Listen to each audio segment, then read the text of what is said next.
Memories of Murder, Old Boy, Parasite, Train to Busan जैसी masterpiece cinema देने के बाद कोरियन फिल्म इंडस्ट्री ने टाइम टू टाइम खुद को ग्लोबल लेवल पे प्रूव करा है। एंड इस वीडियो में ऐसे 5 कोरियन सीरीज हैं जो डेफिनेटली तुम्हारा कीमती टाइम डिजर्व करती है। So let get started. First series उनके लिए जो कोई मैजिकल फैंटेसी के ड्रामा देखना चाह रहे थे। सीरीज का नाम है एल्केमी ऑफ सोल्स, जो नेटफ्लिक्स पे अवेलेबल है, जिसके टोटल 2 सीजन है एंड टोटल 30 एपिसोड है जो अराउंड 1 आवर ईच है। तो इस सीरीज का रन टाइम ठीक ठाक है, फिर भी मैं बोलूंगा कि सीरीज उतनी लंबी फील नहीं होती। सीरीज में तुम्हें काफी एडल्ट मोमेंट्स हैं, तो फैमिली के साथ I will not recommend. Story based है नाक्सू नाम की लीड कैरेक्टर पे, जो एक ट्रेन असासिन है जिसके पास पावर्स है कि वो अपनी सोल किसी और बॉडी में ट्रांसफर कर सकती है। बट एक दिन कुछ ऐसा होता है कि वो अपनी सोल बहुत वीक बॉडी में ट्रांसफर कर देती है।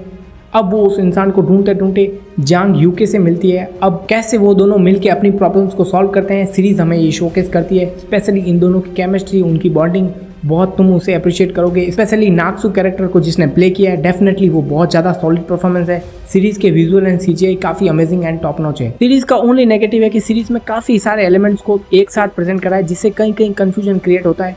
एंड अनफॉर्चुनेटली ये वीडियो की ओनली सीरीज है जो हिंदी में डब नहीं है। नेक्स्ट मेरे पास एक रोम कॉम कोरियन ड्रामा है, जिसमें मेल एंड फीमेल लीड के बीच की जो केमिस्ट्री, उनकी बॉन्डिंग दिखाई है, वो बहुत ज़्यादा प्योर एंड ब्यूटीफुल फील होती है। 12 एपिसोड की ये सीरीज का नाम है बिजनेस प्रपोजल, जिसके ईच एपिसोड 1 घंटे का है। एंड ट्रस्ट मी, ये सीरीज तुम्हें काफ़ी लंबे समय तक याद रहने वाली है।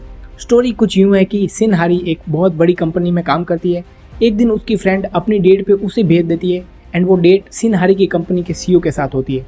कैसे उन दोनों की वो ब्लाइंड डेट हमें एक मास्टरपीस सीरीज डिलीवर करती है, तुम्हें ये सीरीज में देखने मिलता है। कैरेक्टर अटैचमेंट एंड एक दूसरे कैरेक्टर के साथ बॉन्डिंग इतनी ज़्यादा ब्यूटीफुल फ्रेम में सीरीज हमें दिखाती है। इवन सीरीज में काफ़ी साइड कैरेक्टर्स भी सीरीज में अपनी प्रेजेंस फील कराते हैं।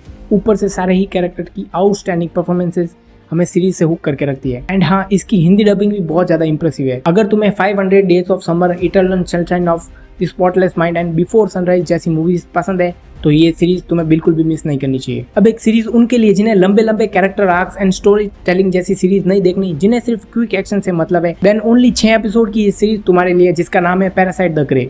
इसकी स्टोरी पैंडेमिक के टाइम पेस्ट है, जब पैरासाइट्स ह्यूमन को वश में करके अर्थ पे ह्यूमंस को मिटाना चाहते हैं। अब ह्यूमंस कैसे उनसे मुकाबला करेंगे, ये सीरीज हमें दिखाया है। Series character establishment and romance जैसे एलिमेंट्स पे टाइम पास नहीं करती, रेदर ये फोकस करती है एक्शन एंड ब्रूटैलिटी पे, वो भी एकदम फास्ट पेस में। सीरीज में उतने ट्विस्ट एंड टर्न नहीं, सो प्रो ऑडियंस शायद से इसकी स्टोरी को कहीं कहीं गैस कर सकते हैं।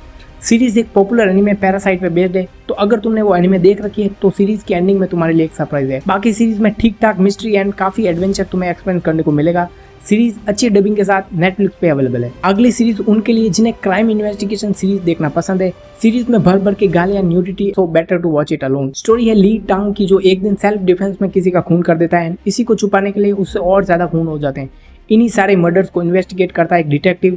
एंड सीरीज में हमें इन दोनों के बीच के चूहे बिल्ली के खेल को दिखाया है। बट ली टांग के पीछे एक ऐसा सीक्रेट छुपा है जो मैं यहाँ स्पॉइल नहीं करने वाला। सीरीज में काफी कॉम्प्लेक्स मिस्ट्री हमें प्रेजेंट करी है, जो शो को और ज्यादा इंगेजिंग बनाती है। कुछ कैरेक्टर जैसे डिटेक्टिव की परफॉर्मेंस काफी शानदार है। नेटफ्लिक्स पे हिंदी में अवेलेबल इस सीरीज का नाम है अ किलर पैराडॉक्स, जिसके 8 एपिसोड है जो अराउंड 50 मिनट के हैं। ये सीरीज उनके लिए जो कोई गैंग वार टाइप की सीरीज देखना चाह रहे थे। सीरीज का नाम है ब्लड हाउंड, जो नेटफ्लिक्स पे हिंदी में अवेलेबल है। इसके तुम्हें टोटल 8 एपिसोड देखने मिलने वाले हैं जो 1 घंटे के हैं। एंड अगेन सीरीज में काफी वायलेंस एंड गाली गलौज है। स्टोरी 2 बॉक्सर्स की है जो एक बहुत बड़ी लोन माफिया को एक्सपोर्ट करना चाहते हैं, जो गरीबों को लोन देकर किसी भी तरीके से उनसे रिकवर करते हैं। सीरीज ये गैंग वार को बड़ी क्रेजी, रॉ एंड इंटेंस वे में प्रेजेंट करती है। आल्सो दोनों बॉक्सर्स के बीच के जो रोमांस यानी भाईचारा देखने मिलता है, वो काफी सही फील होता है। एंड इवन उनके लिए तुम्हारे अंदर इमोशन भी फील होते हैं। बट स्टोरी कहीं कहीं लैग करती है एंड कैरेक्टर डेवलपमेंट पे उतना ध्यान नहीं देती। लेकिन इसके इंटेंस एक्शन के लिए तुम्हें इसे एक ट्राई दे सकते हो। लेट मी नो कि तुम्हें ये कोरियन ड्रामा सीरीज कैसी लगी और किन टॉपिक्स पे तुम्हें वीडियो चाहिए, वो तुम कमेंट्स में बताना। तब तक के लिए मूवीज देख के हंसते रहिए। Good bye.